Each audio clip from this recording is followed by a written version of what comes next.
เอาละสวัสดีทุกท่าน วันนี้เราจะมาอภิปรายกันเกี่ยวกับเรื่องสิทธิผู้สูงอายุนายท่านทนายฟีนิกซ์ลองเล่าเกรินมาสิว่าสังคมผู้สูงอายุในประเทศไทยเป็นอย่างไร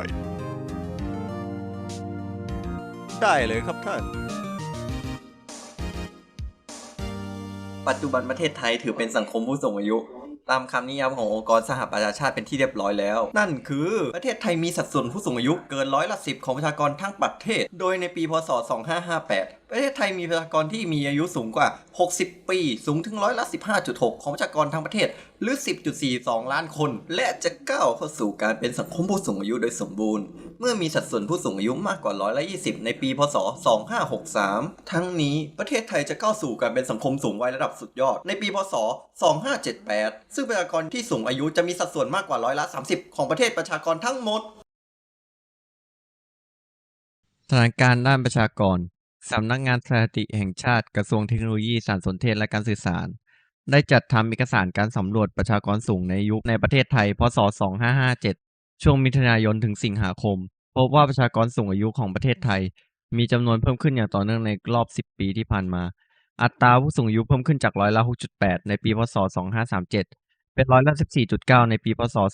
2557โดยตัวเลขการสำรวจในปีพ.ศ. 2557มีผู้สูงอายุจำนวน 10,14,705 คนจำแนกเป็นเพศหญิงคิดเป็น54.9%หรือ 5,499,890 คนและเพศชายใน45.1%หรือ 4,514,815 คน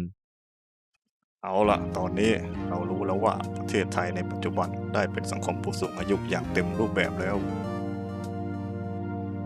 ดังนั้นเราจึงต้องมีการบัญญัติกฎหมายเพื่อที่จะได้คุ้มครองสิทธิผู้สูงอายุ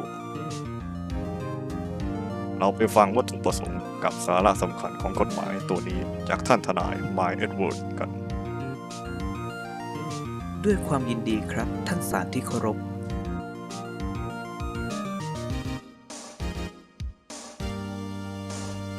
พระราชบัญญัติผู้สูงอายุพ.ศ.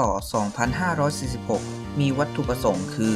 คุ้มครองส่งเสริมสนับสนุนต่อสิทธิและประโยชน์ของผู้สูงอายุ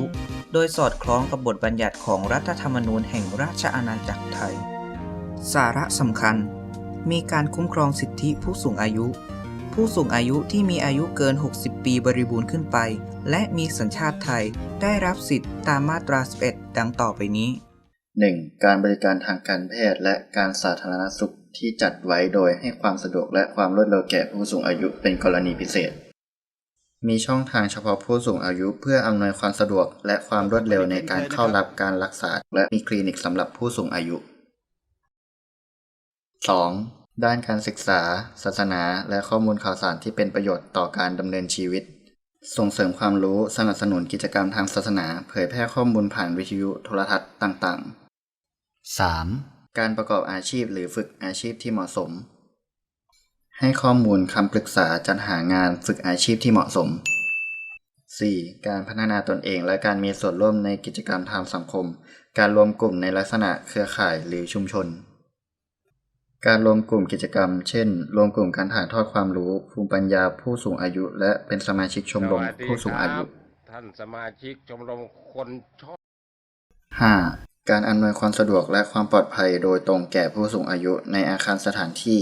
ยานพาหนะหรือการบริการสาธารณะอื่นๆในอาคารสถานที่มีทางลาดห้องน้ำมีราวจับมีที่จอดรถและยานพาหนะมีที่นั่งสำหรับผู้สูงอายุ 6. การช่วยเหลือด้านค่าโดยสารยานพาหนะตามความเหมาะสม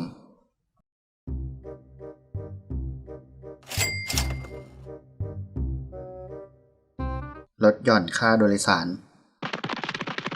7. การยกเว้นค่าเข้าชมสถานที่ของรัฐผู้สูงอายุสามารถเข้าชมสถานที่ของรัฐได้ฟรีโดยไม่เสียค่าใช้จ่าย 8.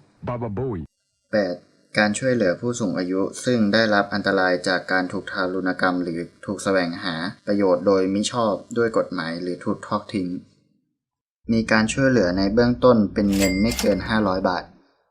9. การให้คำแนะนำปรึกษาดำเนินการอื่นที่เกี่ยวข้องในทางคดีหรือในทางการแก้ไขปัญหาครอบครัว 10. การจัดที่พักอาศัยอาหารและเครื่องนุ่มห่มให้ตามความจำเป็นอย่างทั่วถึงช่วยเหลือเป็นเงินสงเคราะห์เบื้องต้นรายละไม่เกิน 2,000 บาทโดยให้ไม่เกิน3ครั้งต่อปี 11. การสงเคราะห์เบี้ยยังชีพตามความจำเป็นอย่างทั่วถึงและเป็นธรรมผู้สูงอายุจะได้รับเบี้ยยังชีพที่เหมาะสมและเป็นธรรมเพื่อการดำรงชีวิตโดยเบี้ยยังชีพของผู้สูงอายุจะเพิ่มขึ้นดังนี้อายุ 60-69 ปีได้รับเบี้ยยังชีพเดือนละ600 บาทอายุ 70-79 ปีได้รับเบี้ยยังชีพเดือนละ700 บาทอายุ 80-89 ปีได้รับเบี้ยยังชีพเดือนละ800 บาทอายุ 90 ปีขึ้นไปได้รับเบี้ยยังชีพเดือนละ 1,000 บาท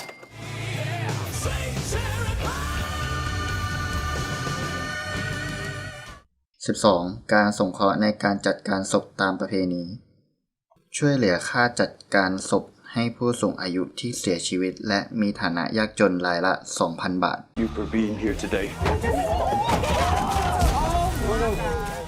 13. ประชาสัมพันธ์ให้ทราบเกี่ยวกับสิทธิผู้สูงอายุโดยผลิตสื่อในรูปแบบหนังสือคู่มือเพื่อประชาสัมพันธ์ให้ความรู้ในเรื่องสิทธิผู้สูงอายุ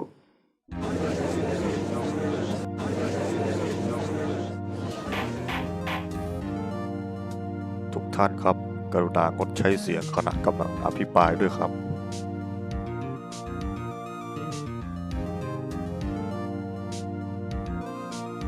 สาระสำคัญมีกลไกการกำหนดนโยบายแผนการคุ้มครองสิทธิของผู้สูงอายุและจัดสรรเงินบำรุงกองทุนจากผู้มีหน้าที่เสียภาษีสรรพสามิตที่เกี่ยวข้องกับสินค้าสุราและยาสูบและเงินที่มีผู้บริจาคเข้ากองทุนสำหรับจ่ายเป็นเงินสงเคราะห์เพื่อการยังชีพแก่ผู้สูงอายุที่มีรายได้น้อยโดยคณะกรรมการผู้สูงอายุแห่งชาติมีองค์กรผู้รับผิดชอบเกี่ยวกับการคุ้มครองและดูแลสิทธิผู้สูงอายุมีลักษณะของการกำหนดในเชิงนโยบายมอบให้แต่ละหน่วยงานที่เกี่ยวข้องกับสิทธิในเรื่องนั้นๆดำเนินการตามภารกิจและขอบเขตอำนาจหน้าที่ของหน่วยงานตนมีกองทุนผู้สูงอายุเพื่อเป็นทุนใช้จ่ายเกี่ยวกับการคุ้มครองส่งเสริมสนับสนุนและจัดสวัสดิการที่จำเป็นแก่ผู้สูงอายุและถ้าไม่ปฏิบัติตามกฎหมายก็จะมีผลกระทบดังนี้ผลกระทบจากการไม่ปฏิบัติตามกฎหมาย 1. ผู้มีหน้าที่เสียภาษีสรรพสามิตที่เกี่ยวข้องกับสินค้าสุราและยาสูบต้องชดใช้เงินเพิ่ม 2. ผู้มีหน้าที่เสียภาษีสรรพสามิตที่เกี่ยวข้องกับสินค้าสุราและยาสูบอาจได้รับโทษจำคุกสูงสุดไม่เกิน1 ปีหรือปรับ5 เท่าถึง20 เท่าของเงินบำรุงกองทุนที่ต้องนำส่งหรือทั้งจำทั้งปรับ 3. ผู้กระทำความผิดเป็นนิติบุคคลให้รับโทษตามที่บัญญัติไว้สำหรับความผิดนั้นๆปัญหาสิทธิผู้สูงอายุในประเทศไทยในปัจจุบันพบว่ามีปัญหาเกี่ยวข้องกับสิทธิผู้สูงอายุมากขึ้นในสังคมไทยเนื่องด้วยสภาพสังคมที่เข้าสู่สังคมผู้สูงอายุอย่างเต็มรูปแบบจึงมีการตั้งคำถามว่าสิทธิผู้สูงอายุ13ข้อนั้นเพียงพอหรือไม่ซึ่งสิทธิผู้สูงอายุในประเทศไทยนั้นมีความครอบคลุมในด้านต่างๆได้อย่างดีแต่การที่ประเทศของเรานั้นพัฒนาได้มากกว่าที่อยู่เป็นนั้นก็ต้องอาศัยประสิทธิภาพการทำงานของรัฐและความรับผิดชอบของประชาชนในประเทศอีกด้วยซึ่งการละเมิดสิทธินั้นได้แบ่งออกตามที่องค์การอนามัยโลกได้แบ่งไว้ทั้งหมด5ประเภทได้แก่ 1. การละเลยทอดทิ้งหรือละเว้นการกระทำ 2. การละเมิดทางด้านร่างกาย 3. การล่วงละเมิดทางเพศ 4. การละเมิดทางอารมณ์และจิตใจ 5. การหาประโยชน์ในทรัพย์สินและการเอาเปรียบทางกฎหมาย